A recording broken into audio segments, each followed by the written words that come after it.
Hi hello నమస్తే welcome to Telugu 360 మాజీ home minister గారు నాయిని నరసింహారెడ్డి గారి జయంతి వేడుకలలో ఉన్నాము. మనతో మా తెలంగాణ మొదటి స్పీకర్ అయిన మధుసూదన్ చారి గారు అయితే ఉన్నారు.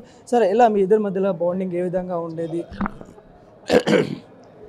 రాజకీయాల్లో నాయని నరసింహారెడ్డి గారు మాకన్నా చాలా సీనియర్ నాయకుడు. విలువలకు కట్టుబడి జీవితాంతం పనిచేసినటువంటి అరుదైనటువంటి వ్యక్తిత్వం నాయని నరసింహారెడ్డి గారు. తనకు సుదీర్ఘమైనటువంటి అనుభవం ఉన్నప్పటికీ ప్రతి ఒక్కరితో మర్యాదగా మాట్లాడే, మర్యాదగా చాలా చక్కగా తెలియని విషయాలలో ఎదుటి వాళ్ళకు చెప్పి అర్థం చేసుకునే విధంగా సలహాలు ఇచ్చేటువంటి నాయకుడు. 22 సంవత్సరాలు వారు మేము కలిసి పనిచేయడం జరిగేది. అనేక అనుభూతులు, మానవత్వానికి పేదల పక్షపాతి, కార్మిక నాయకుడు, సోషలిస్టు భావజాలంతో రాజకీయాల్లోకి వచ్చి చివరి వరకు ఆ భావజాలానికి కట్టుబడి ఉన్నటువంటి వ్యక్తి నాయని నరసింహారెడ్డి గారు. అందుకనే బుల్లెట్ సౌండ్ వింటే హైదరాబాద్లో గుర్తుకొచ్చేటువంటి వ్యక్తి నాయని నరసింహారెడ్డి గారు. మేము గ్రామీణ ప్రాంతం నుంచి వచ్చినాం.